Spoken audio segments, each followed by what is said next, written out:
Indonesia adalah negara yang dianugerahi kekayaan dan keindahan alam, kaya akan seni budaya daerah, kaya akan adat istiadat dan peninggalan sejarahnya.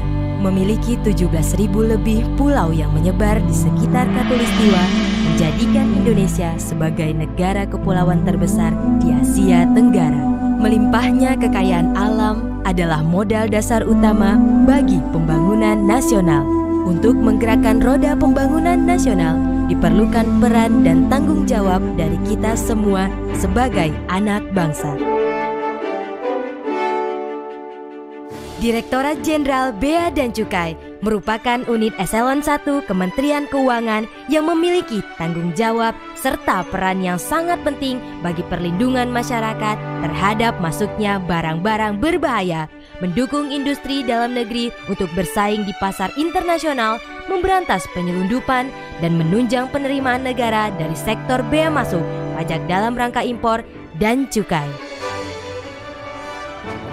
Selain itu, dikarenakan tugas dan fungsi yang strategis, Direktorat Jenderal Bea dan Cukai juga melaksanakan tugas titipan dari instansi lain yang berkepentingan dengan barang-barang yang melewati batas-batas negara. Bea Cukai hadir dengan visi menjadi institusi kepabeanan dan cukai terkemuka di dunia, serta didukung oleh 3 misi yang pasti, yaitu memfasilitasi perdagangan dan industri, menjaga perbatasan dan melindungi masyarakat Indonesia dari penyelundupan dan perdagangan ilegal, dan mengoptimalkan penerimaan negara di sektor kepabeanan dan cukai. Indonesia merupakan negara kepulauan terbesar di dunia, sehingga kantor bea cukai tersebar di seluruh penjuru Indonesia. Terdiri dari 11 direktorat dan sekretariat, 3 tenaga pengkaji, 3 kantor pelayanan utama, 20 kantor wilayah, 104 kantor pengawasan dan pelayanan, 4 pangkalan sarana operasi, dan 3 laboratorium.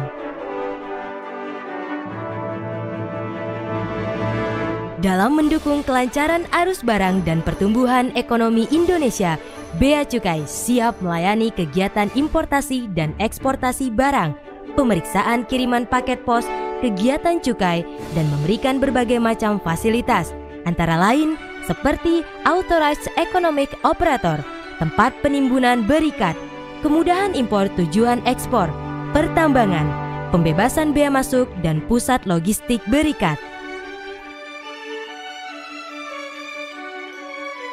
Berbatasan langsung dengan berbagai negara menjadikan Indonesia harus lebih siaga terhadap keluar masuknya barang.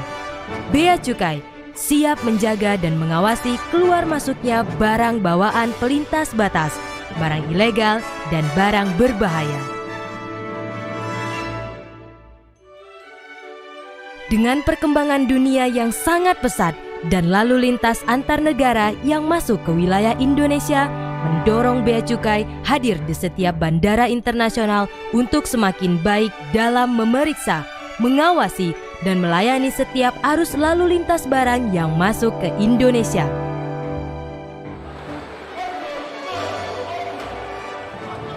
Bea Cukai telah menorehkan berbagai macam prestasi, seperti penangkapan barang penyelundupan yang berbahaya, turut serta dalam penangkapan dan pemberantasan narkoba, mencegah dan menangkap hasil laut ilegal, kayu ilegal, rokok dengan cukai palsu, dan lain sebagainya. Selain itu, Bea Cukai juga mempunyai tugas yang sangat penting terhadap kegiatan cukai. Cukai adalah pungutan negara yang dikenakan terhadap barang-barang yang mempunyai sifat atau karakteristik tertentu. Barang terkena cukai antara lain adalah etil alkohol, minuman mengandung etil alkohol, dan hasil tembakau. Barang kena cukai adalah barang-barang yang mempunyai sifat atau karakteristik tertentu, yang konsumsinya perlu dikendalikan, peredarannya perlu diawasi, pemakaiannya dapat menimbulkan efek negatif bagi masyarakat atau lingkungan hidup, atau pemakaiannya perlu pembebanan pungutan negara demi keadilan dan keseimbangan. Langkah strategis telah dilakukan dalam perjalanan panjang menuju perubahan, antara lain penyempurnaan sistem manajemen kinerja, kantor yang modern berbasis teknologi, otomasi sistem pelayanan dan pengawasan, integrasi sistem manajemen resiko, unit kepatuhan internal, optimalisasi fungsi kehumasan dan layanan informasi. Bea Cukai sebagai instansi garda depan yang dapat diandalkan dalam pengawasan dan pelayanan dengan segenap kekuatan tenaga memiliki optimisme dan agresivitas untuk semakin baik dalam memberikan kepastian dan rasa aman kepada masyarakat guna memenuhi harapan dan memperoleh kepercayaan tinggi dari masyarakat. Bea Cukai makin baik.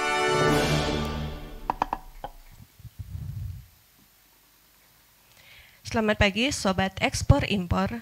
Sebelum memulai acara, kami sampaikan terlebih dahulu tata tertib pada kegiatan hari ini. Yang pertama, peserta wajib setting audio mute kecuali ketika dipersilahkan berbicara oleh MC. Yang kedua, jika tidak mengalami kendala, peserta diharapkan untuk dapat menghidupkan tampilan video selama acara berlangsung. Yang ketiga, peserta dapat mengajukan pertanyaan melalui Slido di Linktree/Humas-BC-Sulbaktara atau melalui chat Zoom atau bertanya langsung melalui fitur Raise Hand pada Zoom Meeting. Peserta juga dapat mengakses virtual background, presensi, kuesioner pada link tersebut.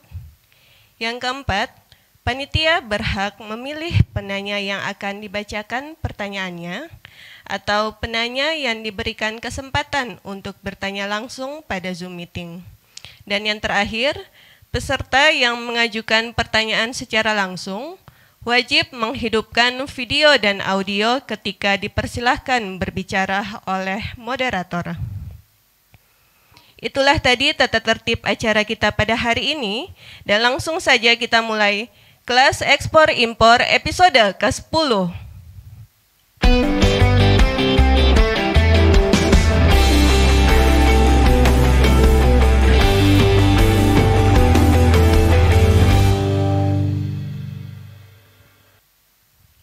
Assalamualaikum warahmatullahi wabarakatuh.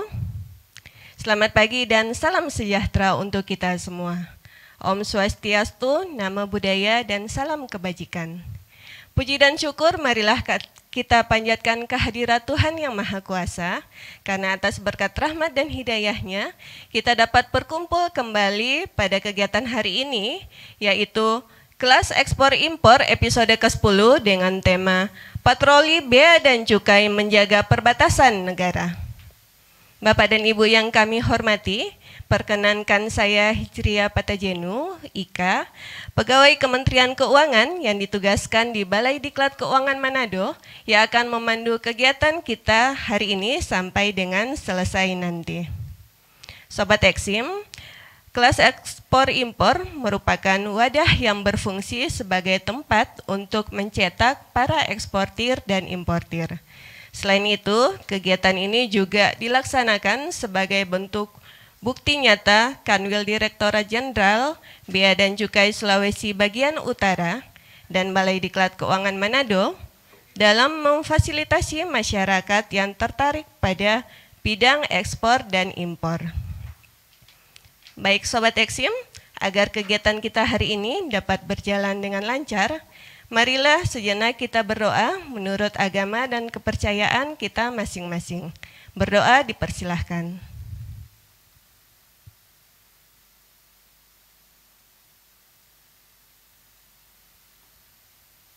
Ya, berdoa selesai.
Nah, Sobat Eksim, di video barusan kita saksikan bersama sudah diperlihatkan mengenai salah satu pelatihan yang diikuti oleh pegawai Bea dan Cukai untuk meningkatkan kompetensi dari pegawai Bea dan Cukai. Nah, apabila Sobat Eksim ingin mengajukan pertanyaan, Sobat Eksim dapat mengajukan pertanyaan langsung kepada narasumber, tapi terlebih dahulu raise hand dulu ya. Kemudian Sobat Eksim dapat juga mengajukan pertanyaan melalui chat box di Zoom kita ini, dan juga Sobat Eksim dapat mengajukan pertanyaan di Slido di linktree/humas-bc-sulbaktara. Baik Sobat Eksim, di setiap episodenya kelas ekspor dan impor ini selalu menghadirkan narasumber yang spesial dan tentu saja mumpuni di bidangnya. Nah, bersama saya hari ini sudah kedatangan 3 orang narasumber. Kalau sebelumnya kita mendatangkan 2 narasumber ya. Hari ini kita khusus mendatangkan 3 orang narasumber. Nah, yang pertama adalah Bapak Victor Napitupulu. Maaf, saking excitednya saya jadi belibet ya ngomongnya. Ya, Pak Victor ini adalah Kepala Seksi Penindakan 1 di Kanwil Direktorat Jenderal Bea dan Cukai Sulawesi bagian Utara. Selamat pagi Pak Victor. Selamat pagi Ibu Ika. Baik, gimana kabarnya nih Pak? Baik, sehat, luar biasa. Luar biasa ya Pak Iya. ya. Ya, nanti sudah siap ya untuk berbagi pengetahuannya kepada Sobat Eksim Siap. pada hari ini. Baik. Nah, setelah Pak Victor ada juga nih Mas Ardio Bagaskara. Beliau adalah pelaksana pemeriksa di Kanwil Direktorat Jenderal Bea dan Cukai Sulawesi bagian Utara. Selamat pagi Mas Dio. Selamat pagi. Pagi. Gimana kabarnya nih Mas Dio? Alhamdulillah sehat, luar biasa. Alhamdulillah ya. Mas Dio juga sudah siap ya berbagi informasi? Siap. Ya, baik. Nah, selain ada Pak Victor dan Mas Dio, kita juga ada satu narasumber yang live langsung dari Pantoloan. Beliau adalah Pak Bayu Andika. Beliau adalah pelaksana pemeriksa di Pangkalan Sarana Operasi Pantoloan. Ya, selamat pagi Pak Bayu. Selamat pagi Ibu. Apa kabar? Ya. Iya, alhamdulillah sehat. Pak Bayu gimana kabarnya nih Pak? Ya, alhamdulillah kami di sini ya sehat-sehat semua. Terima kasih sudah menanyakan Ibu. Baik, alhamdulillah. Sepertinya Pak Bayu sedang di kapal atau di mana nih Pak? Iya, betul sekali, ini sementara ada di kapal Ibu, karena masih ada pekerjaan sedikit nih dari teman-teman yang harus diawasi. Oh, baik. Jadi mohon maaf sebelumnya Ibu. Baik, jadi Pak Bayu walaupun sedang melaksanakan pekerjaan, tapi Pak Bayu menyempatkan waktunya nih buat Sobat Eksim semua pada hari ini. Baik, Sobat Eksim, di episode minggu lalu kita sudah membahas tentang ekspor dan impor barang di perbatasan. Bagi Sobat Ekspor Impor, bagi Sobat Eksim yang minggu lalu tidak dapat bergabung, Sobat Eksim tidak perlu khawatir karena Sobat Eksim dapat menyaksikan rekaman acaranya di YouTube channel Balai Diklat Keuangan Manado. Nah, kita sudah tidak sabar ya membahas mengenai topik hari ini. Langsung saja saya ingin bertanya kepada Pak Victor nih Pak. Kalau Sobat Eksim yang setia mengikuti episode kita dari episode 1 sampai 9 pasti sudah mengetahui tentang tugas dan fungsi Bea Cukai. Tapi mungkin ada beberapa Sobat Eksim nih yang mungkin kemarin tidak sempat menyaksikan. Jadinya saya ingin bertanya kepada Pak Victor nih, apa sih Pak tugas dan fungsi dari Direktorat Jenderal Bea dan Cukai? Silakan Pak. Ya, terima kasih Ibu Ika. Jadi kelas ekspor ini yang sudah seri ke-10 ya? Iya, seri.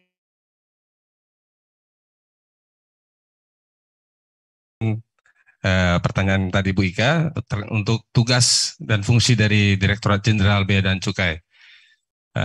Berdasarkan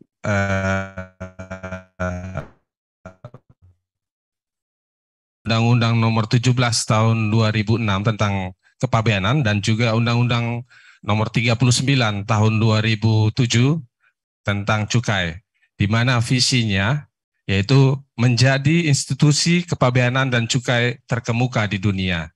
Lalu misinya sendiri kalau kita sering menyebutnya itu biar lebih cepat memahaminya gitu ya Bu ya. Kita singkat dengan RCTI, akronimnya seperti itu, RCTI. R-nya itu apa? Revenue Collector. Mengoptimalkan penerimaan negara dalam bentuk bea masuk, bea keluar, dan cukai guna menunjang pembangunan nasional. Lalu C-nya melindungi masyarakat, industri dalam negeri, dan kepentingan nasional melalui pengawasan pencegahan masuknya barang impor ekspor yang berdampak negatif dan berbahaya yang dilarang sesuai dengan regulasi yang ada di Indonesia. Lalu T dan I-nya itu Trade Facilitator dan Industrial Assistant, di mana tujuannya untuk meningkatkan pertumbuhan industri dalam negeri melalui pemberian fasilitas di bidang kepabeanan dan cukai yang tepat sasaran, guna mewujudkan iklim usaha dan investasi yang kondusif dengan memperlancar logistik impor dan ekspor. Seperti itu Bu. Jadi ini sedikit ada video terkait dengan sejarah histori DJBC dari awal sehingga sampai dengan sekarang. Bisa kita saksikan bersama-sama. Baik, mari kita saksikan bersama ya Sobat Eksim.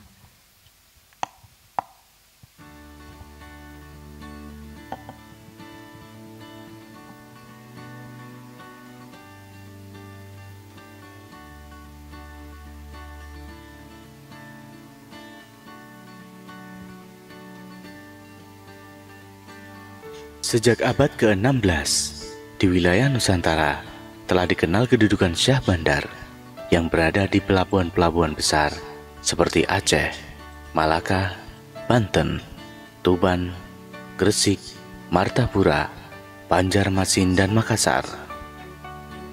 Para Syah Bandar antara lain berwenang menaksir berapa harga barang dagang dan menentukan pula berapa besar biaya pajak yang dikenakan pada suatu barang dagangan. Kedudukan para Syah Bandar sangat penting dalam kegiatan perdagangan. Para raja mempercayai mereka untuk menerima bea masuk dan bea keluar dari barang-barang yang diperdagangkan di pelabuhan.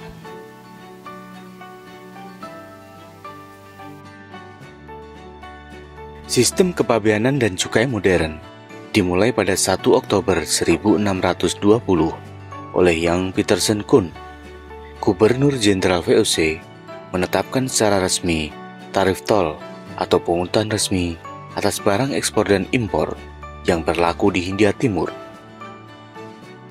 Setelah pada tanggal 17 Agustus 1945, Soekarno-Hatta memproklamasikan kemerdekaan Negara Kesatuan Republik Indonesia. Selanjutnya pada 19 Agustus 1945, organisasi Kementerian Keuangan dibentuk dan urusan bea dan cukai ditetapkan sebagai bagian Pejabatan Pajak yang berkedudukan di Jakarta. Pada 1 Oktober 1946, Menteri Muda Keuangan Mr. Syafruddin Prawira Negara merombak organisasi Kementerian Keuangan. Urusan bea dan cukai lepas dari Pejabatan Pajak dengan nama Pejabatan Bea dan Cukai. Jabatan Bea dan Cukai bertugas mengawasi kegiatan ekspor dan impor, yaitu melakukan pungutan bea masuk dan bea keluar. Periode ini adalah periode awal Jabatan Bea dan Cukai menjalankan fungsi pengawasan perdagangan secara menyeluruh di wilayah Indonesia. Kapal patroli bea dan cukai aktif beroperasi di wilayah perairan Indonesia. Sejak 30 Maret 1965, Jabatan Bea dan Cukai diubah menjadi Direktorat Jenderal Bea dan Cukai yang dipimpin oleh Direktur Jenderal. Dalam rentang 1967 hingga 1974, organisasi Direktorat Jenderal Bea dan Cukai terus berkembang dinamis sesuai dengan kebutuhan pemerintah dalam pengurusan dan penyempurnaan sistem pendapatan negara, khususnya terkait dengan pungutan bea dan cukai. Puncaknya tonggak baru sejarah DJBJ kembali diteguhkan ketika pada 1 April 1997 diberlakukan Undang-Undang Nomor 10 Tahun 1995 tentang Kepabeanan dan Undang-Undang Nomor 11 Tahun 1995 tentang Cukai. Pada masa reformasi tahun 1999 hingga saat ini, Direktorat Jenderal Bea dan Cukai terus meningkatkan profesionalisme, efisiensi, dan pelayanan berdasarkan Undang-Undang Nomor 10 dan 11 tentang Kepabeanan dan Cukai yang baru diberlakukan pada 1 April 1997. Beberapa fase reformasi kepabeanan, yaitu Prakarsa Reformasi pada tahun 2002, Percepatan Reformasi pada tahun 2006, Reformasi Birokrasi dalam lingkungan Kementerian Keuangan pada tahun 2007, dan Reformasi Birokrasi Nasional pada tahun 2010 berhasil dilaksanakan pada periode ini. Melalui Prakarsa Reformasi tahun 2002, Direktorat Jenderal Bea dan Cukai semakin fokus menjalankan fungsi utama sebagai pemberi fasilitas perdagangan atau trade facilitator, dukungan industri dalam negeri atau industrial assistance, pemungut penerimaan negara atau revenue collector, dan memberikan perlindungan kepada masyarakat atau community protector.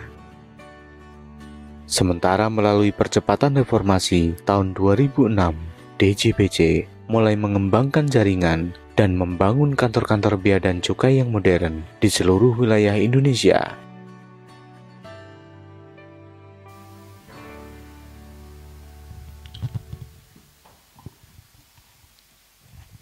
Oke, Sobat Eksim, begitu tayangan yang baru saja kita saksikan terkait dengan sejarah dari Direktorat Jenderal Bea dan Cukai, di mana posisi dari Direktorat Jenderal Bea dan Cukai ini sangat, kalau bisa dibilang sangat penting dalam hal pengawasan arus masuk dan keluar barang yang masuk ke wilayah Indonesia. Di mana kita tahu sendiri Indonesia sebagai negara kepulauan atau archipelago state yang terbentang dari Sabang sampai dengan Merauke.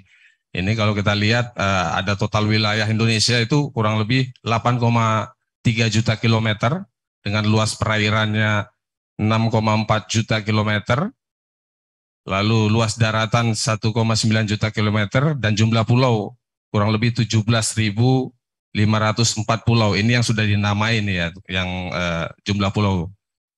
Jadi lebih banyak airnya daripada daratannya. Jadi posisi Indonesia ini bisa dibilang sangat strategis dan seksi di mata dunia, terutama dengan berbatasan langsung dengan 10 negara tetangga. Ada India, Thailand, Malaysia, Singapura, Vietnam, Filipina, Palau, untuk sebelah timurnya Papua Nugini, lalu di selatan ada Timor Leste dan juga Australia. Ini diatur di kalau untuk batas-batas laut Indonesia juga diukur sepanjang 12 mil dari garis pangkal pulau, dan juga batas landas kontinen laut Indonesia itu 200 mil laut dari garis pangkal pulau. Lalu ZEE-nya 200 mil dari garis dasar pulau terluar di Indonesia, sehingga Indonesia sangat strategis untuk arus dan keluar masuk barang seperti itu. Baik, seperti yang dijelaskan Pak Victor tadi, kan Indonesia itu berbatasan langsung dengan beberapa negara tetangga. Ada Malaysia, Singapura, Papua Nugini. Nah, saya ingin bertanya nih Pak, apakah Indonesia memberikan fasilitas untuk mengakomodir kepentingan negara lain? Silakan Pak. Iya, tentu saja fasilitas yang diberikan ini adalah alur laut kepulauan Indonesia, di mana alur laut ini ditetapkan berdasarkan Konvensi Hukum Laut Internasional untuk memfasilitasi perdagangan internasional dan juga lintas kapal. Kita mengenal ada 3 ALKI. Yang pertama itu alur laut Kepulauan Indonesia ALKI 1 yang berada di antara Sumatera dan Kalimantan. Ini posisinya melewati Laut Cina Selatan LCS, lalu ke Selat Karimata sampai ke Laut Jawa, lalu ke Selat Sunda dan berujung ke Samudra Hindia. Lalu ada ALKI 2. ALKI 2 ini posisinya dari perairan Laut Sulawesi, lalu ke Selat Makassar, lalu ke bawah itu ke Laut Flores dan Selat Lombok, lalu berujung ke Samudra Hindia. Dan ALKI 3 dari Samudra Pasifik, lalu ke Laut Maluku, ke Laut Seram, Laut Banda, Selat Ombai, lalu berakhir ke Samudra Hindia. Kurang lebih seperti itu. Dan ini menjadi alur kepulauan yang diberikan oleh Indonesia dan setelah berdasarkan ratifikasi hukum laut internasional, di mana ada hak dan kewajibannya, Ibu, terkait dengan perlintasan laut kepulauan ini. Yaitu pertama kapal atau pesawat udara yang melintas itu harus secara cepat, secepatnya melalui atau terbang di atas alur laut kepulauan dengan cara normal, semata-mata untuk melakukan transit yang terus-menerus, langsung, cepat, dan tidak terhalang. Lalu yang kedua, kapal atau pesawat udara asing yang melaksanakan lintas alur laut kepulauan selama melintasi tidak boleh menyimpang lebih dari 25 mil laut ke dua sisi dari garis sumbu alur laut kepulauan. Lalu untuk kapal dan pesawat udara asing sewaktu-waktu melaksanakan hak lintas laut kepulauan tidak boleh melakukan ancaman atau menggunakan kekerasan terhadap kedaulatan atau keutuhan wilayah Negara Kesatuan Republik Indonesia. Dan selanjutnya untuk kapal perang atau pesawat udara militer asing, sewaktu melakukan hak lintas alur laut kepulauan tidak boleh melakukan latihan perang ataupun menggunakan senjata untuk ancaman ke Indonesia. Dan juga kecuali dalam keadaan force majeure atau dalam hal musibah, pesawat udara atau kapal dapat melaksanakan hak lintas alur laut kepulauan, tidak boleh melakukan pendaratan di wilayah Indonesia. Dan juga tidak diperbolehkan untuk melakukan lego jangkar atau berhenti di alur laut kepulauan Indonesia. Jadi harus langsung secara terus-menerus ya. Dan terakhir ini tidak boleh melakukan siaran gelap atau melakukan gangguan terhadap sistem komunikasi telekomunikasi. Ini diatur di dalam peraturan pemerintah nomor 37 tahun 2002 yang mana telah ditetapkan ALKI ini di tahun 2002. Seperti itu Sobat Eksim dan Bu Ika. Jadi sudah dijelaskan dari Pak Victor terkait ALKI, ada hak dan kewajibannya juga ya. Nah, seperti kita ketahui bersama, Indonesia itu memiliki wilayah perairan yang sangat luas dan tentu saja dengan luasnya wilayah perairan Indonesia, kita harus mengamankan wilayah kita. Kebetulan saya ingin bertanya langsung kepada Pak Bayu nih yang terjun langsung di lapangan, Pak. Apa sih Pak yang terkait patroli, Pak? Mungkin Pak Bayu bisa menjelaskan terkait upaya pengamanan dalam bentuk patroli. Silakan Pak Bayu. Oke, terima kasih Ibu. Jadi sebelumnya saya ingin menjelaskan dulu apa itu patroli laut. Jadi patroli laut Bea Cukai adalah kegiatan patroli yang dilaksanakan oleh Satuan Kerja Bea Cukai untuk mengamankan dan untuk melaksanakan pengawasan serta mengamankan hak-hak negara dan untuk memastikan terpenuhinya ketentuan di bidang kepabeanan dan cukai ataupun serta dengan tujuan lain sesuai dengan ketentuan undang-undang yang berlaku. Jadi kita berpatroli, Ibu, itu tidak lain untuk mengamankan hak-hak negara dan agar kegiatan-kegiatan yang berlangsung di perairan kita itu bisa terpantau, Ibu. Apalagi dengan luas laut Indonesia yang bisa dibilang kita ini negara perairan yang terluas lah di dunia, Ibu, dengan garis pantai yang terpanjang. Jadi itu sangat memungkinkan di adanya pemanfaatan orang-orang yang ingin menyelundup dan menjadikan pantai-pantai, garis pantai Indonesia itu sebagai pintu masuk barang-barang ilegal. Seperti itu, Ibu. Baik, nah seperti sudah dijelaskan tadi terkait pengertiannya ya Pak ya. Sekarang saya ingin bertanya terkait persiapan sampai pelaksanaan patroli itu seperti apa sih Pak? Oke, untuk persiapan kita ada 3 tahap, Ibu. Jadi sebelum berangkat kita melakukan survei dulu, survei kesiapan sarana pengangkut kita, sarana patroli kita, mohon maaf. Terus ketersediaan AKP atau kru awak kapal yang akan mengawaki kapal, terus ketersediaan pasokan logistik, ransum, air tawar, dan bahan bakar. Setelah semua terpenuhi, nantinya akan ada pengarahan, Ibu. Setelah semua terpenuhi, nantinya akan ada pengarahan, yakni pengarahan patrol kita ini akan seperti apa, atau skemanya seperti apa, dan tujuannya kemana, apakah kita ada target atau tidak. Nah, setelah tahap pengarahan, akan dilanjutkan ke tahap pemeriksaan sebelum keberangkatan patroli. Jadi di tahap ini, saya sebagai nahkoda dan teman-teman yang ada di atas kapal, itu benar-benar mengecek lagi, Bu, peralatan di atas kapal, apakah semuanya sudah berfungsi dengan normal dan siap untuk patroli. Seperti itu persiapannya, Bu.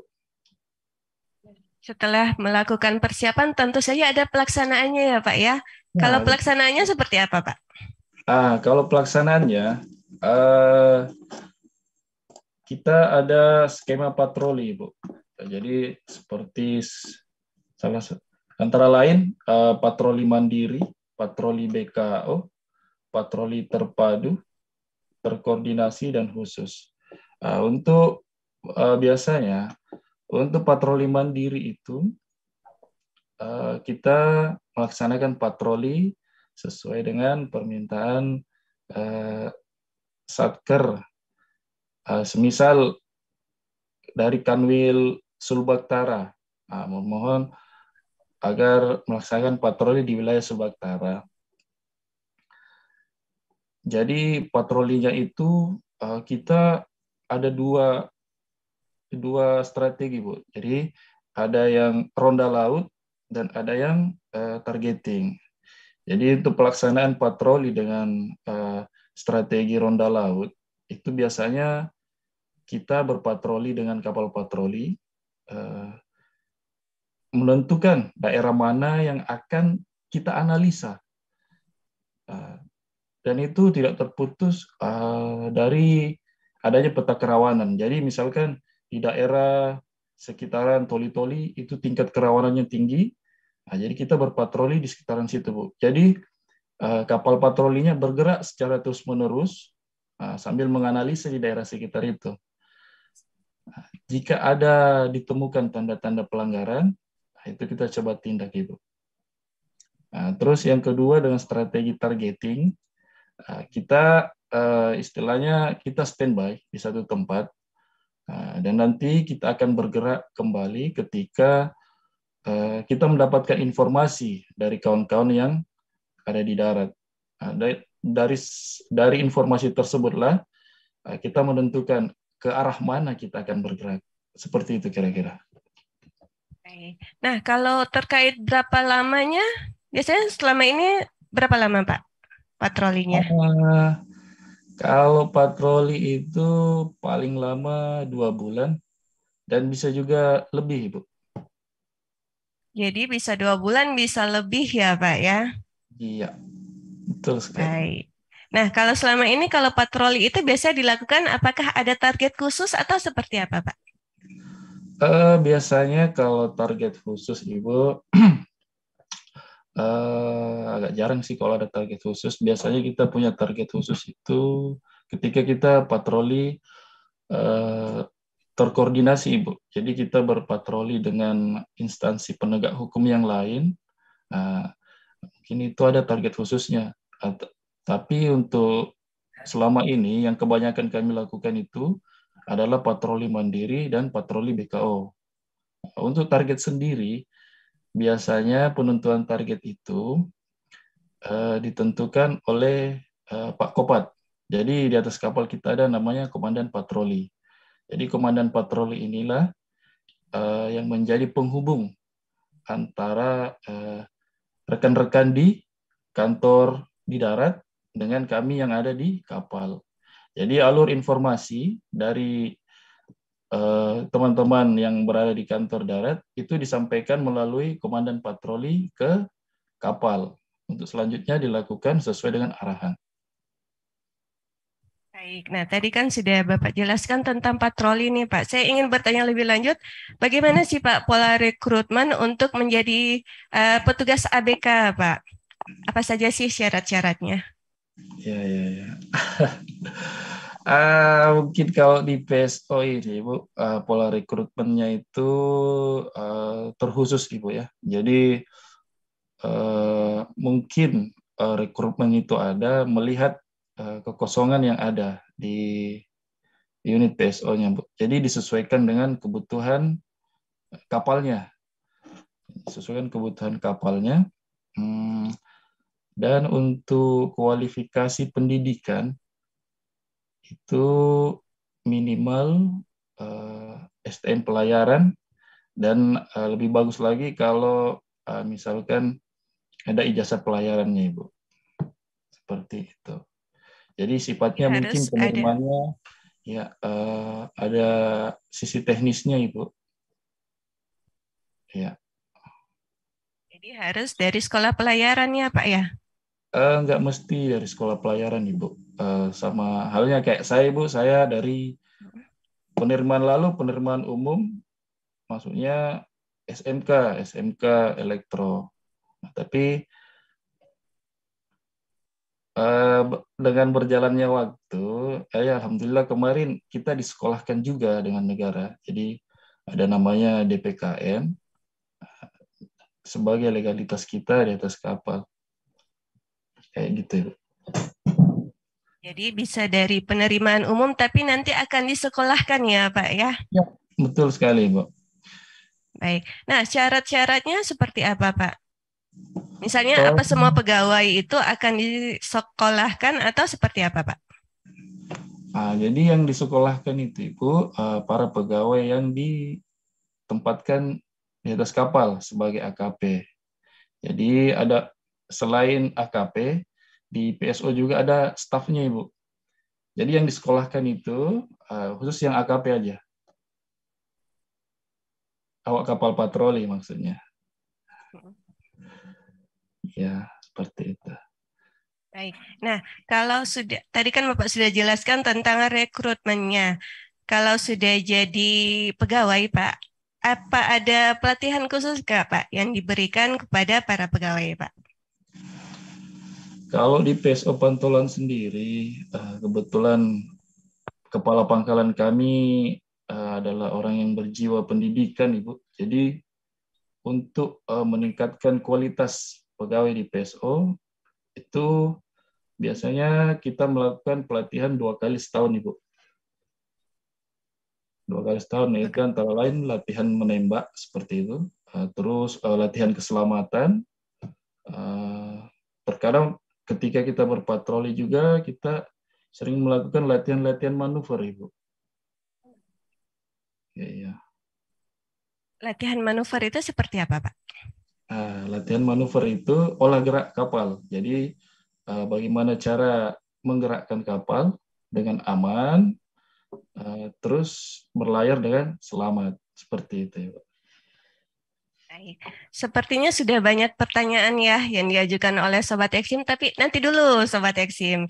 Kita mendengarkan dulu ya semua penjelasan dari narasumber.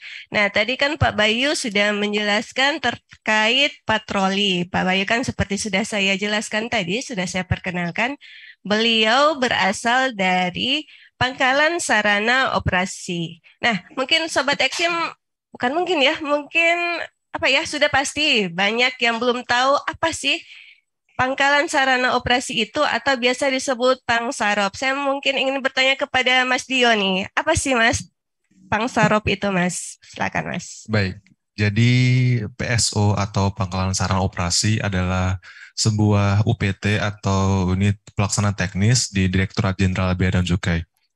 Jadi Pangkalan Sarana Operasi sendiri bertugas melaksanakan pengelolaan dan pengoperasian sarana operasi bea dan cukai dalam menunjang patroli dan operasi pencegahan dan penindakan di bidang kepabeanan dan cukai. Jadi kalau dianalogikan PSO itu sebagai rumah dari para kapal patroli kita, di mana PSO sendiri di Indonesia, PSO Bea Cukai ada 5. Jadi yang pertama ada PSO Tanjung Balai Karimun, kemudian yang kedua ada PSO Batam, kemudian ketiga ada PSO Priok, keempat ada PSO Pantoloan, kemudian yang terakhir ada PSO Sorong. Nah di PSO sendiri itu karena itu bukan rumah ya kalau dianalogikan, jadi di PSO sendiri terdapat yang mengurus terkait AKP atau awak kapal patroli, terus kemudian yang mengurus terkait teknik dan pemeliharaan kapalnya, kemudian nanti ada juga yang mengurus terkait telekomunikasi kapalnya sendiri. Kemudian dengan sebegitunya komitmen Bea Cukai sebagai community protector khususnya dalam pengawasan laut, sehingga Bea Cukai sendiri memiliki 5 PSO yang dikhususkan untuk mengakomodir terkait pengawasan laut itu sendiri. Kemudian kalau kita berbicara mengenai PSO, kita mungkin juga tidak bisa lepas dari namanya kapal patroli. Nah, untuk kapal patroli sendiri di Direktorat Jenderal Bea dan Cukai itu ada 6 tipe kapal patroli, yaitu ada kelas-kelasnya sendiri, Kak Ika. Ada kelas 1, kelas 2, kelas 3, kelas 4, kelas 5, dan kelas 6. Jadi kelas 1 itu kelas yang paling tinggi yang kita miliki, itu ada FPB 60, kemudian kelas kedua ada FPB 38, kemudian yang kelas 3 dan 4 itu ada FPB 28, kemudian yang kelas 5 dan 6 itu ada FSV dan speedboat. Jadi seperti itu, kapal yang kita miliki. Kapal yang dimiliki oleh Bea dan Cukai ya, Mas Dio ya. Siap. Baik, sepertinya sudah ada pertanyaan nih dari Sobat Eksim semua. Kita langsung aja ya ke pertanyaan dari Sobat Eksim nih. Sebentar ya. Dari Mbak Ariana nih, kepada Pak Bayu, izin bertanya, untuk sekali berlayar, biasanya membutuhkan berapa orang ya? Mungkin Pak Bayu, silakan. Oke.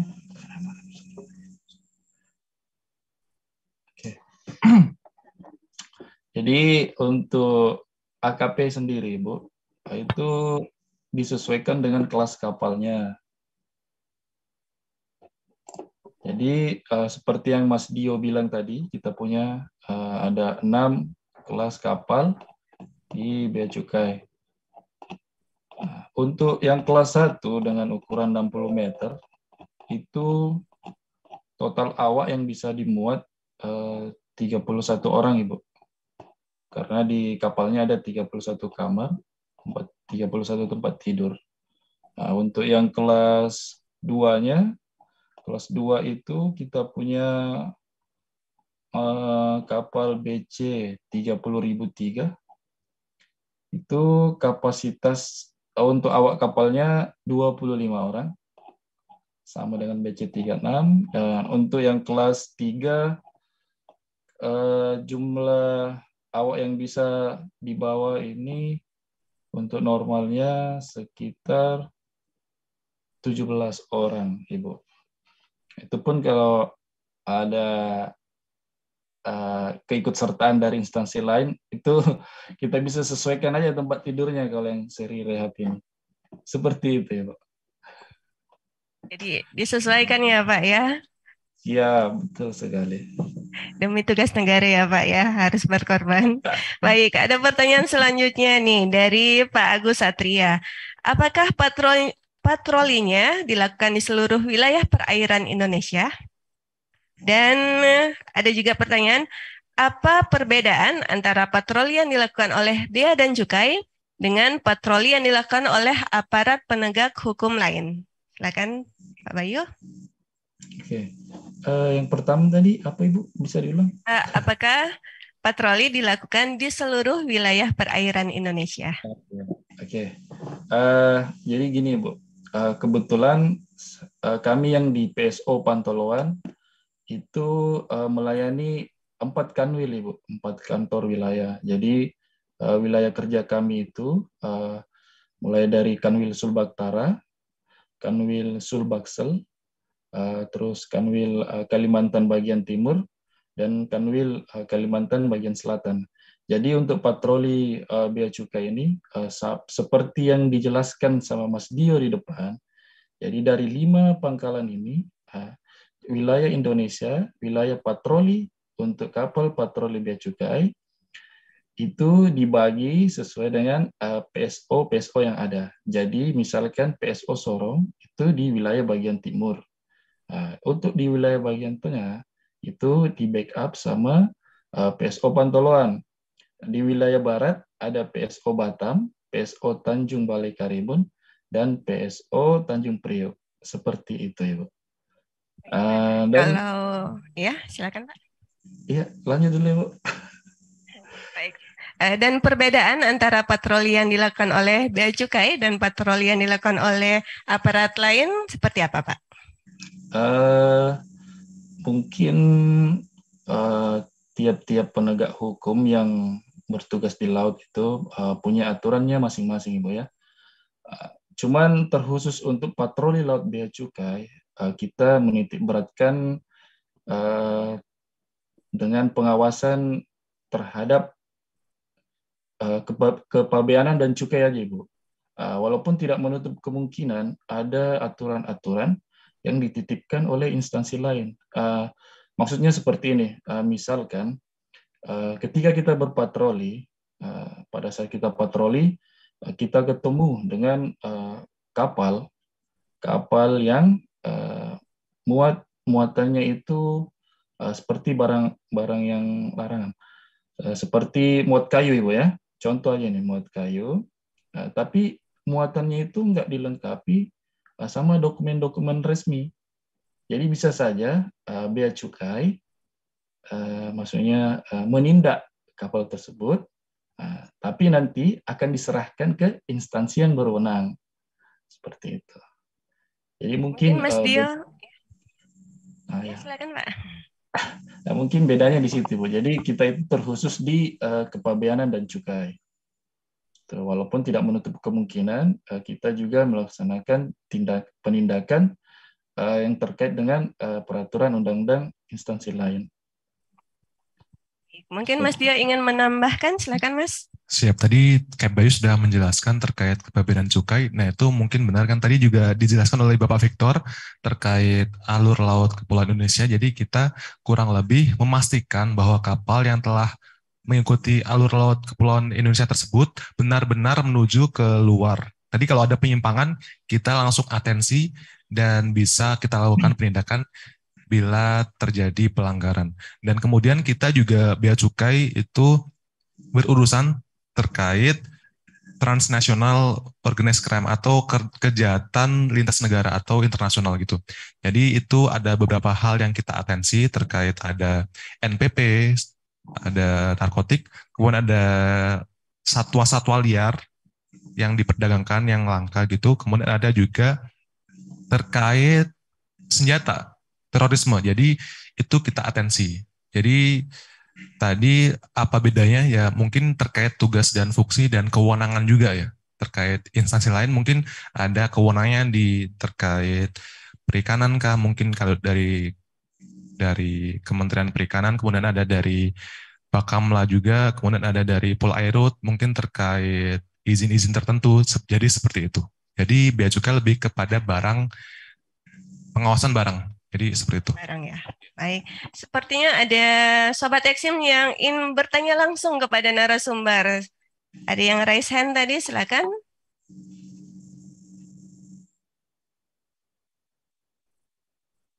Silakan, tadi sepertinya sudah raise hand, tapi Pak Wisratno dari Direktorat Lelang. Pak Wisratno, silakan. Ya, terima kasih. Ini baru sebentar saya tampil gitu dulu. Mohon izin Pak, apa bisa di-on-kan videonya biar Sobat Eksim juga kenal Bapak? Silakan. Baik. Terima kasih Pak. Silakan Pak. Terkait tadi disampaikan sebenarnya ada beberapa pertanyaan yang mirip saya lihat tadi terkait dengan kalau untuk wilayah kerja, wilayah perairan di Indonesia kan teritorial di handle ditangani oleh selain Bea Cukai juga ada Polairut dan juga TNI AL. Nah, ketika tadi ada terjadi suatu kepentingan, apakah nanti sifatnya sinergi atau kolaborasi agar nanti ketika dalam pelaksananya tidak jadi benturan-benturan ataupun yang friksi yang justru malah menimbulkan ketidakharmonisan di lapangan. Dalam hal ini terkait dengan kalau ada itu kewenangan dari misalnya TNI tapi juga ada kewenangan Bea Cukai di dalamnya, itu bagaimana sistem kolaborasi atau sinerginya, apakah sistem tim terpadu atau mereka masing-masing TNI masuk dulu, kemudian Bea Cukai masuk. Nah, selain itu juga terkait tadi disampaikan bahwa untuk yang tadi saya lihat juga ada seperti seragam dengan bersenjata. Apakah itu standar yang dipakai ada standar militer ataukah semi militer untuk penanganan penindakan yang di perairan laut lepas. Selain itu saya juga masih penasaran untuk lambang-lambang yang di seragam Bapak-Bapak itu, apakah itu standar sesuai militer atau khususnya untuk yang ada berlaku di Bea Cukai aja? Dari mulai tadi ada yang strip 1, 2 sampai kuning, sampai ada yang kalau yang eselon itu sampai ada bintang seperti itu. Demikian, terima kasih Mbak. Baik, terima kasih Pak Wisratno, maaf ya Pak ya. Sepertinya Bapak ini tertarik sekali nih dengan Bea Cukai. Untuk pertanyaan pertama mengenai agar tidak terjadi tumpang tindih kepentingan ya Pak ya, seperti itu ya. Ya itu pengaturannya seperti apa? Mungkin Pak Victor dulu, silakan. Ya, terima kasih Pak Wisratno. Pertanyaannya bagus sekali. Jadi ada 3 tadi saya catat ya Pak dari poin pertanyaannya. Yang pertama terkait dengan sinergi dengan aparatur penegak hukum lain. Tadi sudah disampaikan juga dari Kep Bayu terkait dengan peran tentunya di laut itu sendiri, masing-masing instansi dalam melakukan kegiatan patroli punya tugas dan fungsi. Nah, Bea Cukai selaku instansi pemerintah yang bergerak mengawasi keluar dan masuknya barang itu fokus terhadap barang, khususnya kepabeanan dan cukai. Jadi tadi juga disampaikan apabila ada temuan dalam arti yang terkait dengan aturan-aturan titipan dari instansi lain seperti kayu atau pakaian bekas gitu yang bisa kita lakukan penegahan atau penindakan di lapangan. Selanjutnya nanti akan kita serah terimakan gitu kepada instansi yang mengatur terkait dengan kayu tadi atau barang pakaian bekas tadi. Lalu yang selanjutnya tadi terkait dengan atribut ya, atribut. Atribut yang kami kenakan ini sesuai dengan standar internasional Pak Wisratno, karena semua custom kita mengacu kepada WCO, World Custom Organization. Jadi semua custom atau kepabeanan yang ada di dunia semuanya pakai seragam uniform yang warnanya biru gelap gini, dan memakai juga atribut-atribut yang seperti yang kami kenakan seperti ini.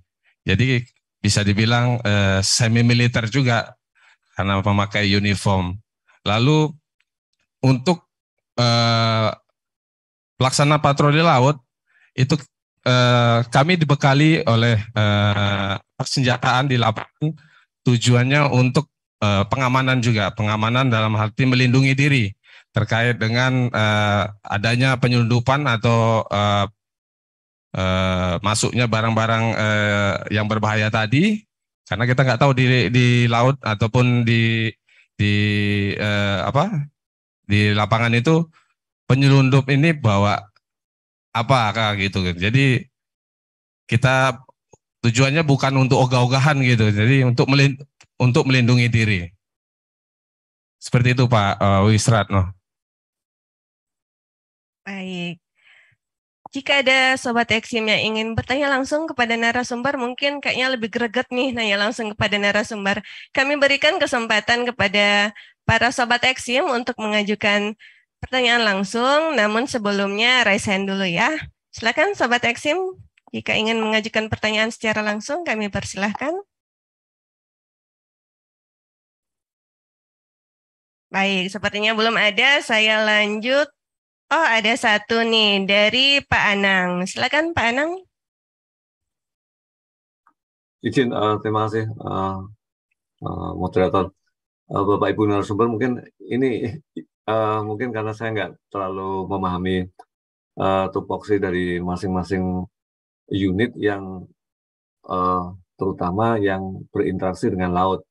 Karena yang saya pahami kan ada teman-teman Bea Cukai, ada polisi air, kemudian Bakamla, KKP, KPLP di Kemenhub dan lain-lainnya. Nah, kalau menurut hemat saya kan tadi juga disampaikan memang sebenarnya sarana prasarana masing-masing unit itu kan terbatas dulu. Nah, saya membayangkannya kalau ada sinergi antar unit tersebut ya. Saya misalnya kayak di Samsat itu. Samsat untuk kendaraan itu kan ada teman-teman polisi, ada teman-teman bagian keuangan daerah dan lain-lainnya. Maksud saya kalau ada sinergi itu kan nanti bisa patrolinya kan bisa diatur Pak. Maksud saya kalau kebetulan teman-teman BC posisi kapal di mana, di Pantoloan misalnya, teman-teman BC yang bergerak. Tapi teman-teman Bakamla yang posisinya di Sorong yang bergerak di sana. Jadi kalau ada sinergi seperti itu saya membayangkannya coverage laut di seluruh Indonesia itu insya Allah dapat tercapai gitu loh. Ini mungkin bahasan. Apakah itu mungkin bisa dilakukan nggak Bapak Ibu narasumber? Terima kasih. Terima kasih moderator. Baik, terima kasih Pak Anang. Pak Victor silakan Pak. Ya, setuju Pak Anang. Saya sangat setuju terkait dengan yang disampaikan tadi. Memang seyogianya kapal atau sarpras yang kita miliki, baik yang ada di Bea Cukai atau di Pol Air atau di Angkatan Laut, ini kan semua kan atas nama negara gitu, memiliki tugas dan fungsi untuk kepentingan negara. Jadi sebenarnya seperti itu. Jadi kalau kita bilang sendiri-sendiri ini kan ada apa ya bahasanya ego sektoral, jadi bahasanya jadi kayak ego sektoral karena dengan luas Indonesia yang begitu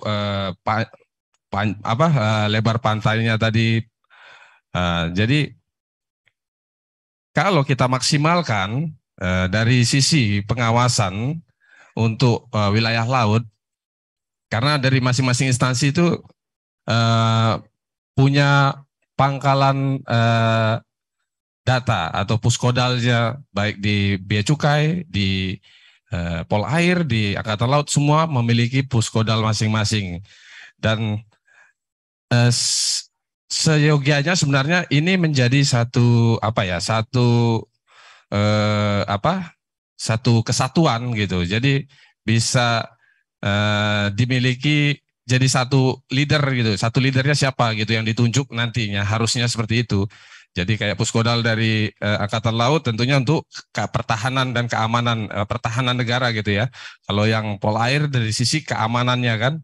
Nah, kalau dari Bea Cukai nanti untuk terkait dengan barang-barang. Nah, kalau yang dari KPLP itu dari sisi yang keselamatan juga gitu, dan perikanan. Nah, ini jadi kalau itu jadi satu tuh sebenarnya kalau saya pikirkan dulu ada TNC nih. Jadi kayak Targeting National Center. Jadi semua pangkalan data yang ada di Bea Cukai atau di Polair, di Angkatan Laut atau di KPLP, Bakamla itu jadi satu gitu. Jadi nanti yang menggunakannya yang menjadi leader itu siapa yang ditunjuk gitu. Terus sewaktu misalnya ada informasi yang ada di wilayah Sulawesi bagian utara ini, kita mau tahu ada kapal yang bergerak di wilayah Tahuna atau di Marore sana di perbatasan dengan Filipina, kita bisa dapat dari Angkatan Laut gitu, karena dia langsung yang berada di ZEE di perbatasan gitu kan. Nah, sebenarnya bisa dibilang lebih efisien juga untuk melakukan kegiatan patroli, nggak harus dari sisi Bea Cukai yang akan ke sana atau dari Polair juga. Seperti itu Pak Anang, kalau saya setuju dengan pendapat Pak Anang. Iya, terima kasih Pak. Artinya sebenarnya Pak, izin Pak, kalau kegiatan lintas kementerian itu kan sebenarnya sering terjadinya itu, mohon maaf Pak, kalau itu Pak, pencarian korban pesawat atau kapal dulu Pak. Biasanya kan teman-teman Badan SAR itu kan menjadi lead, dan nanti sarana prasarana itu bisa dari teman-teman perhubungan, dari polisi, dari TNI Angkatan dan lain-lainnya. Tapi satu padu mencari korban, biasanya cepat ketemu Pak. Nah, saya membayangkannya sekali lagi dengan keterbatasan sarana kan mungkin bisa dimulai Pak, artinya sebagaimana di tempat kita kan di Kemenku kan Ibu Menteri kan sudah mulai itu Pak, yang jadi barangkali saya orang DJA bisa ngantor di teman-teman pajak Pak misalnya, tentu saja setelah lapor Pak. Artinya sekarang kantor Kementerian Keuangan kan kantornya kita semua Pak. Mungkin ini bisa jadi inisiatif teman-teman BC Pak untuk memulai Pak. Terima kasih Pak narasumber. Terima kasih Pak Anang. Baik, jika ada Sobat Eksim yang ingin bertanya langsung kepada narasumber, masih dipersilahkan. Silakan. Baik, ini ada pertanyaan terkait penindakan nih Pak yang dilakukan oleh Bea dan Cukai, baik saat patroli laut maupun penindakan lain. Mungkin bisa Pak Victor atau Mas Tio. Silakan Pak Victor ya. Ya, terkait penindakan yang dilakukan oleh Bea Cukai, silakan Pak. Ya. Ya, di kegiatan patroli tentu tidak terlepas dengan penindakan ya. Jadi dengan dalam arti yang teman-teman patroli laut temukan di lapangan, baik berdasarkan ronda laut atau ada atensi khusus dari pusat atau dari wilayah atau ada informasi lainnya. Jadi berdasarkan data mulai dari 2017 itu untuk kasus yang sudah diungkap itu ada 299 kasus. 2018 ada 247 kasus. 2019 ada 300 kasus, lalu 2020 346 kasus, 2021 363 kasus, dan sampai dengan bulan tanggal 30 Juni 2022 yang lalu itu ada 155 kasus yang berhasil ditindak oleh Direktorat Jenderal Bea dan Cukai yang ada di seluruh Indonesia.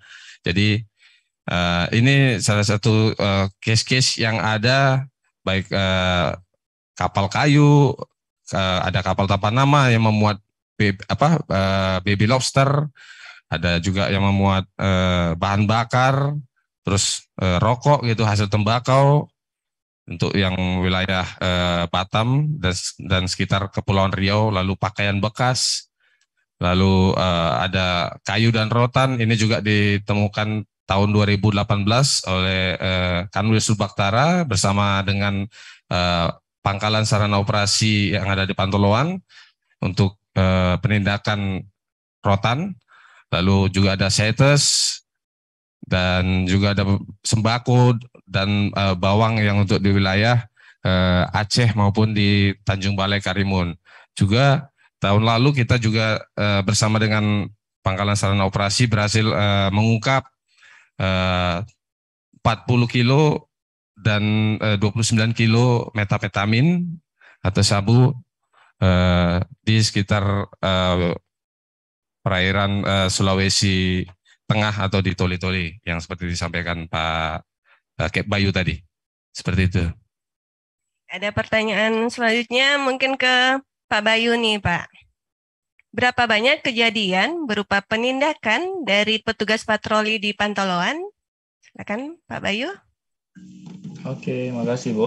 Jadi dari tahun 2021 sampai dengan 2022, seperti tadi yang sudah disampaikan Pak Victor, jadi kemarin itu kita berhasil menegah sebanyak 40 kilo metapetamin, Bu.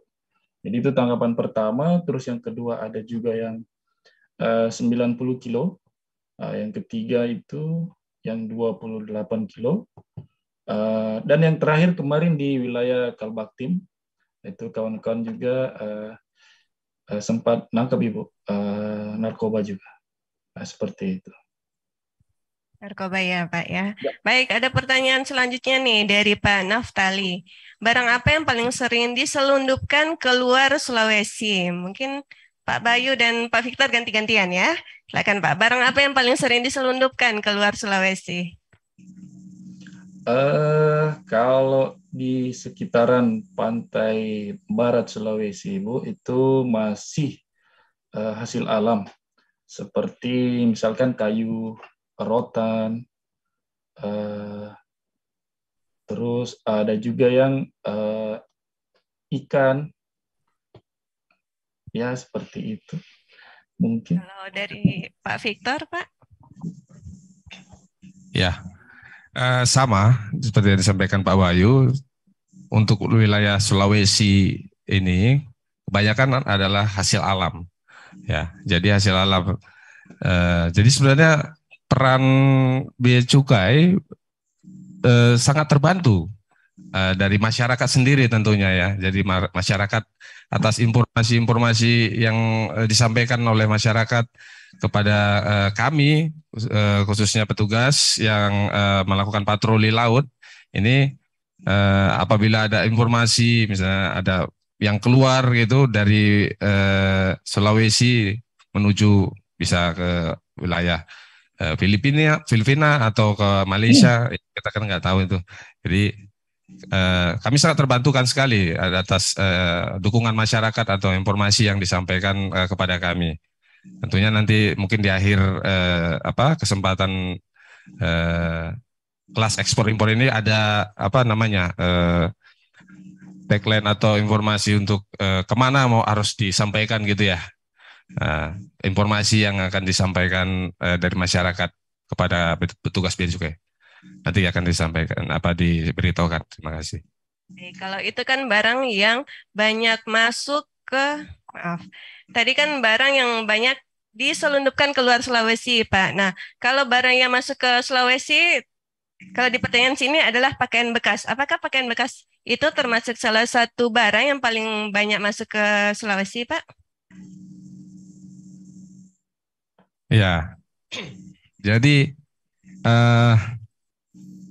balpres atau pakaian bekas, kalau di sini sebutnya cabo ya, cakar bongkar gitu ya.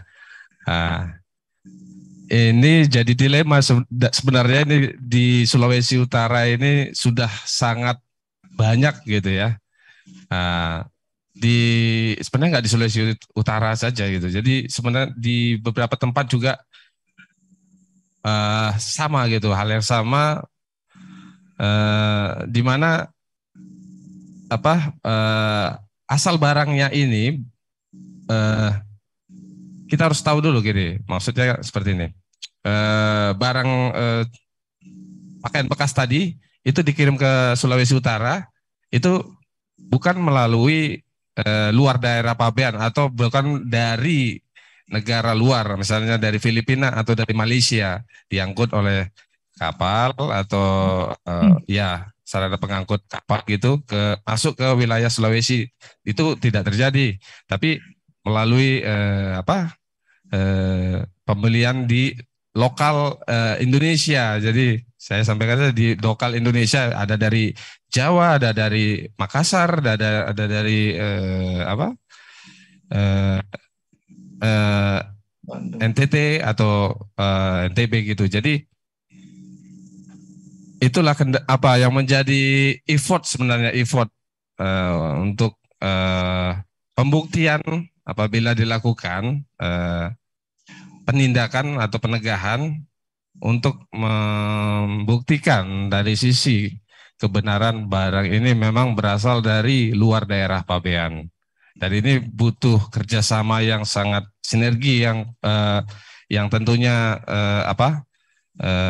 sangat harus intens ya, sinergi yang baik itu dengan terus khususnya Kementerian Perdagangan dan Perindustrian yang memiliki aturan terkait dengan barang-barang pakaian bekas itu tersebut. Terima kasih. Di episode sebelumnya juga sudah dijelaskan ya Pak, bahwa barang-barang yang masuk itu harus barang-barang dalam kondisi baru ya Pak ya? Iya, betul. Iya, Sobat Eksim dapat menyaksikan di episode-episode sebelumnya. Di situ sudah dijelaskan bahwa barang-barang yang masuk adalah barang dalam kondisi baru. Mungkin Mas Dio ingin menambahkan, silakan. Oh ya, mungkin ada Sobat Eksim yang belum tahu nih, kenapa sih pakaian bekas itu harus dilarang masuk ke Indonesia. Jadi pakaian bekas atau dalam sini balpres atau cabo, nama lainnya itu kita larang karena itu memang salah satu titipan dari Kementerian Perindustrian tentunya. Kemudian apa sih penyebabnya? Jadi ada beberapa hal yang bisa dijadikan sebagai alasan. Yang pertama tentunya nanti kan pakaian cabo itu akan dijual Indonesia dengan harga yang murah. Nantinya itu akan mematikan industri dalam negeri.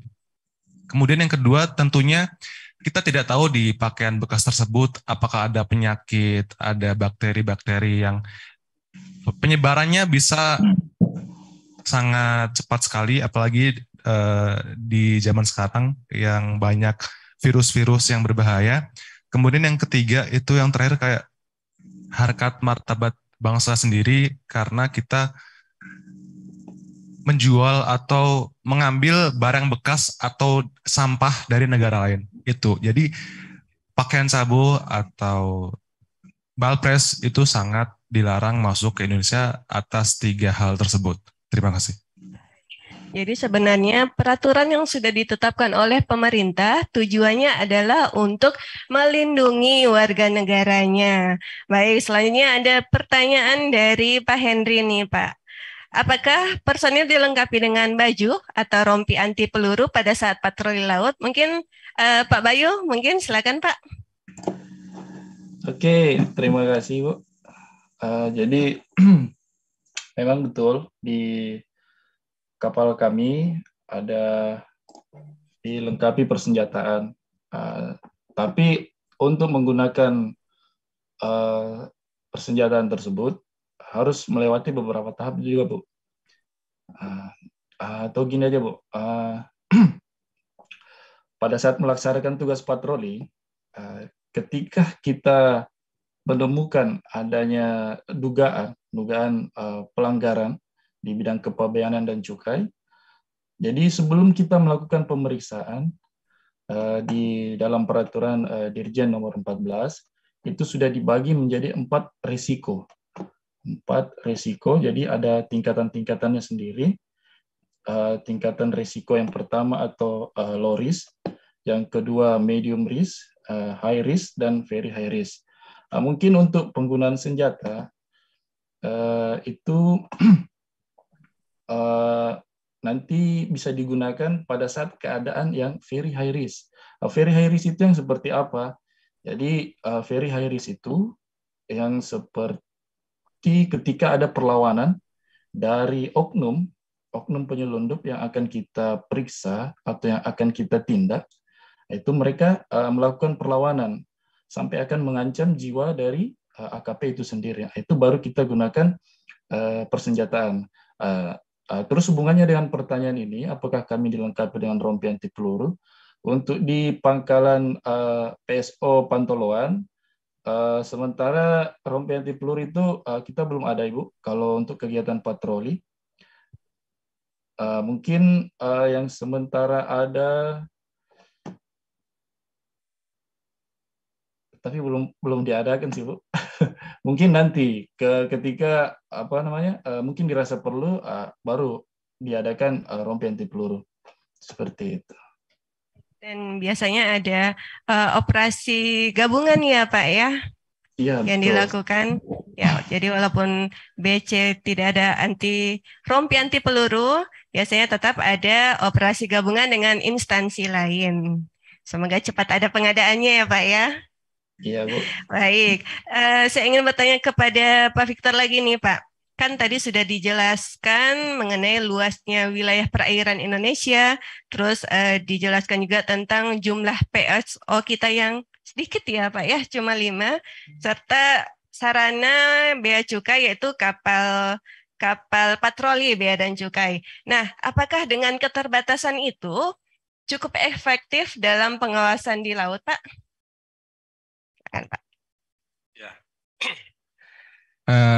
Kalau dibilang cukup efektif apa tidak, tentunya kita harus berupaya ya Bu ya. Sebaik mungkin dengan adanya 5 pangkalan tadi yang mewakili wilayah barat ada di Batam, di Tanjung Balai Karimun, lalu di Tanjung Priuk, dan di wilayah tengah ada di Pantoloan, timurnya ada di Sorong. Ini tentunya harus kita optimalkan dalam pengawasan wilayah laut di Indonesia. Tentunya selain itu kita harus bersinergi dengan aparat penegak hukum yang lain, melakukan kegiatan patroli bisa mandiri atau gabungan atau terpadu, karena tahun ini itu di bulan Juli kemarin kita sudah melakukan operasi gabungan bersama dengan instansi lain, itu BNN khusus itu melakukan operasi terpadu ya di Bitung. Juga tahun lalu itu ada kegiatan patroli laut mandiri bersama dengan Direktorat Polair Polda Sulawesi Utara dalam upaya untuk mengawasi masuknya barang-barang ilegal ke wilayah Sulawesi Utara. Jadi seoptimal mungkin kita lakukan pengawasan untuk 5 pangkalan sarana operasi tadi, seperti itu. Nah, kalau ada Sobat Eksim yang ingin bertanya langsung kepada narasumber, kami persilahkan. Sepertinya Sobat Eksim masih malu-malu ya. Baik, saya ingin bertanya pertanyaan yang santai-santai dulu nih. Dari tadi kan yang serius-serius kepada Mas Dio nih. Mas Dio tahun berapa Mas PNS-nya? Tahun 2018. 2018, masih baru ya? Masih baru. Iya, masih baru. Nah Mas, apa Mas Dio pernah ikut patroli nggak Mas? Pernah ikut patroli Laut Bea Cukai bersama dengan ada Kep Bayu juga. Mungkin bisa diceritakan kepada Sobat Eksim semua Mas? Oh ya, jadi pada saat patroli kita akan melakukan pemeriksaan kapal yang nantinya juga akan kita lakukan pemeriksaan fisik tentunya. Selain pemeriksaan dokumen, kemudian nantinya juga akan dilakukan penegahan apabila ada ada hal atau ada barang mencurigakan ataupun barang-barang yang dilarang yang nantinya kita akan tindak. Kemudian mungkin Sobat Eksim bertanya-tanya nih, gimana pada saat kita lakukan pemeriksaan? Mari kita lihat saja ada tayangan video terkait pemeriksaan kapal apabila Sobat Eksim bertanya-tanya nih, gimana pada saat Bea Cukai melakukan pemeriksaan kapal patroli.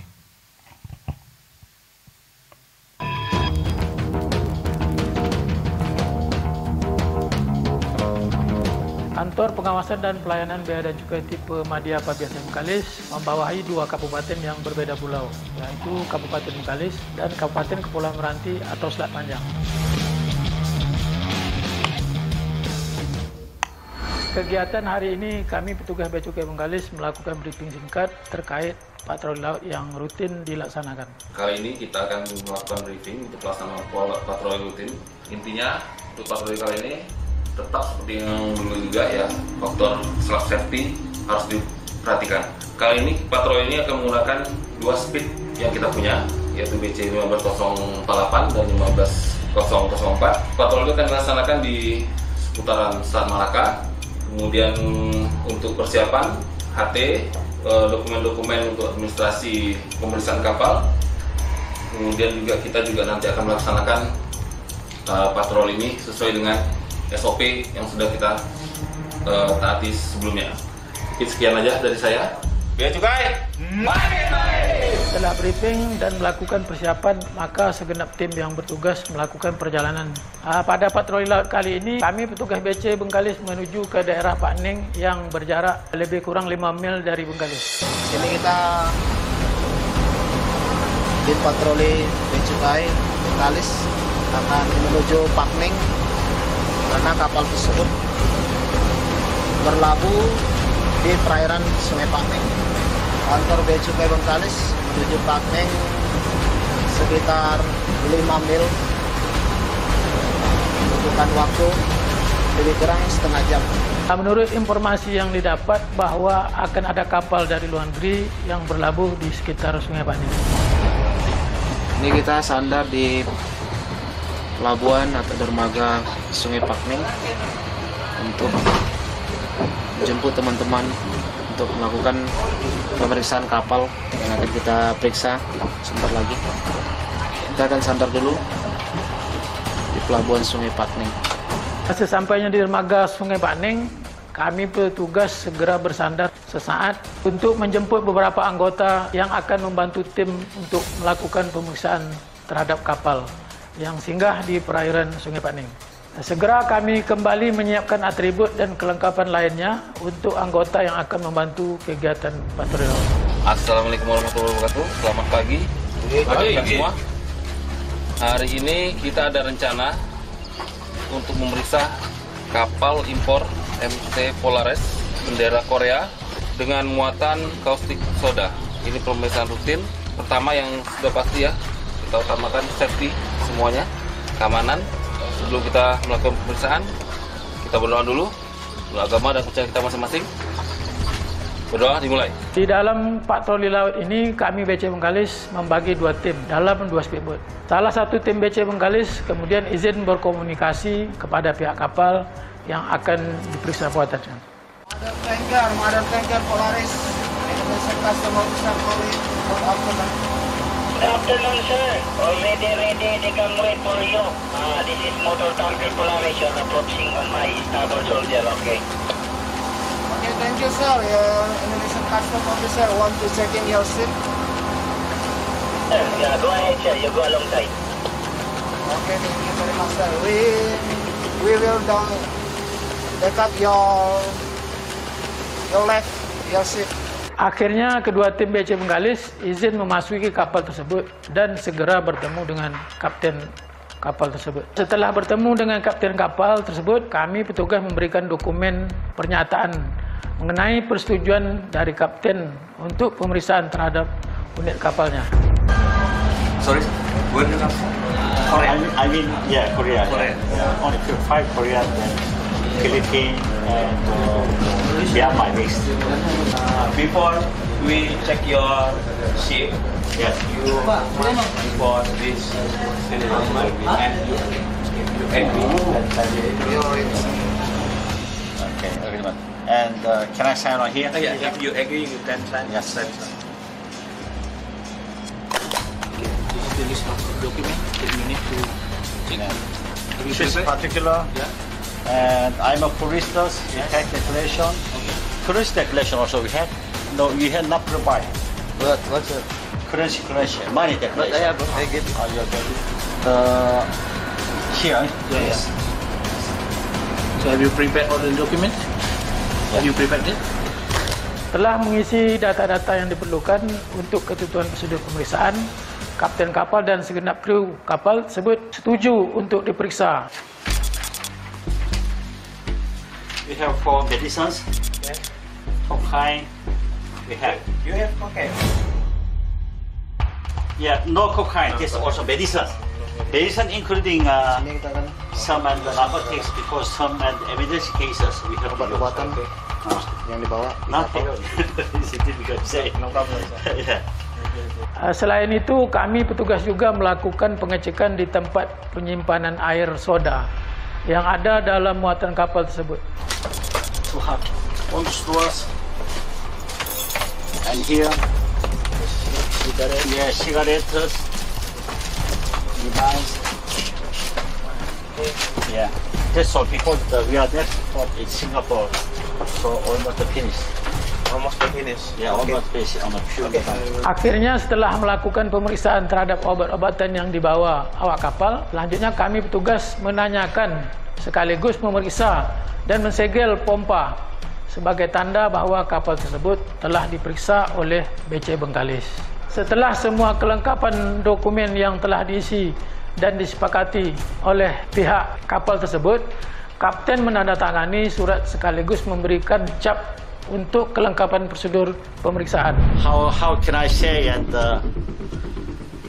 he all times checking correctly and we and fully accept his good work and I understand his good duties what he to do. That's all. Tim Bea Cukai Bengkalis telah melakukan pemeriksaan atas sarana pengangkut MT Polaris yang datang dari luar daerah Pabean. Atas dokumen dan ruangan-ruangan di dalam kapal telah kita lakukan pemeriksaan dan tidak ditemukan pelanggaran. Selanjutnya, kita telah melakukan penyegelan terhadap muatan dan kita persilakan untuk melanjutkan perjalanan ke pelabuhan tujuan. Akhirnya kami segenap tim BC Bengkalis yang bertugas berterima kasih dan izin untuk melanjutkan perjalanan terhadap kapten dan segenap kru kapal tersebut. Dalam menanggapi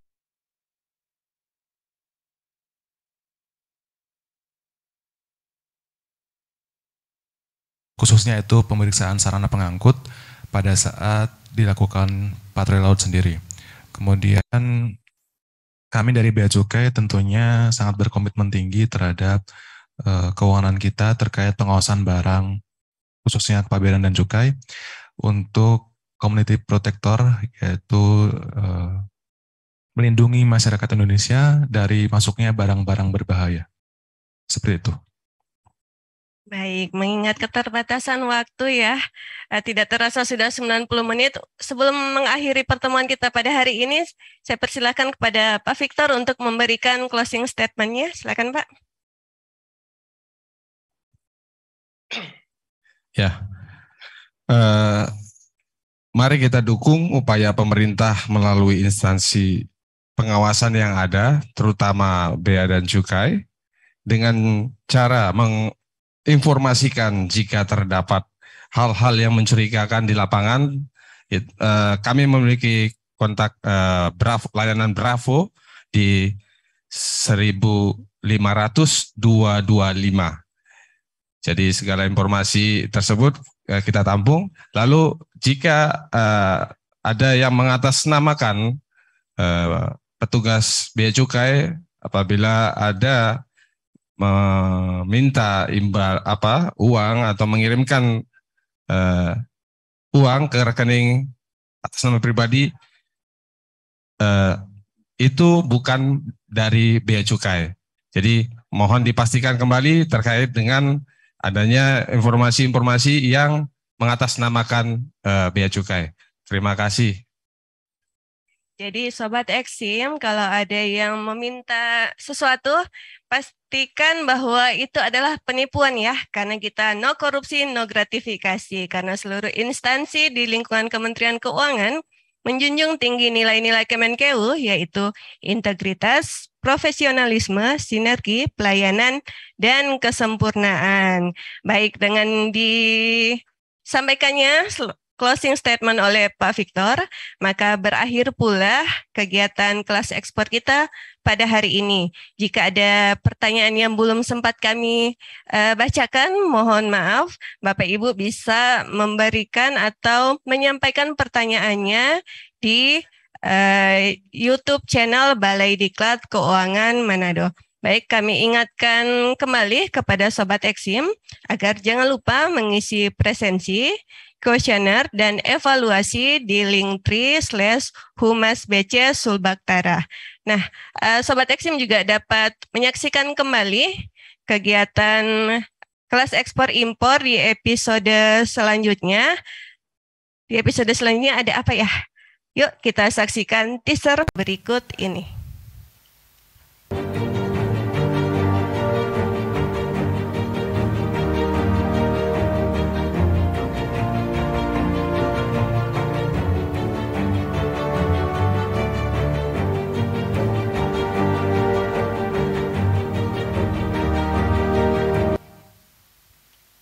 Ya, menarik kan pembahasan kita di minggu depan. Oleh karena itu Sobat Eksim jangan lupa untuk mengikuti kembali kelas ekspor dan impor di setiap hari Selasa pukul 10 WITA sampai dengan pukul 10.30 WITA.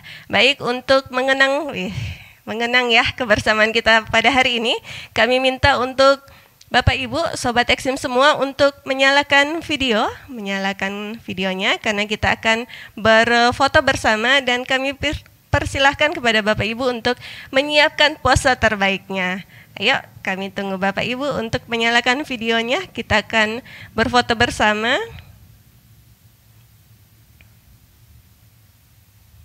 Baik, kita mulai ya, di layar 1, 2, 3.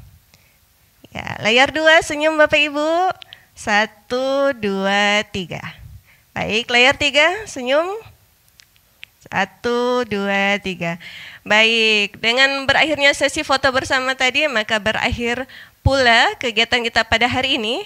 Kami memohon maaf yang sebesar-besarnya jika ada hal-hal yang kurang berkenan di hati Bapak Ibu Sobat Eksim semua. Kita berikan juga aplaus yang paling meriah nih untuk ketiga narasumber kita pada hari ini. Ya, terima kasih kepada Pak Bayu, Pak Victor, dan Mas Dio yang sudah memberikan ilmunya untuk mau berbagi ilmunya dan pengetahuannya kepada Sobat Eksim semua. Baik, saya akhiri kegiatan kita hari ini. Sampai jumpa di kegiatan kita berikutnya. Bea Cukai makin baik. Ya, wassalamualaikum warahmatullahi wabarakatuh.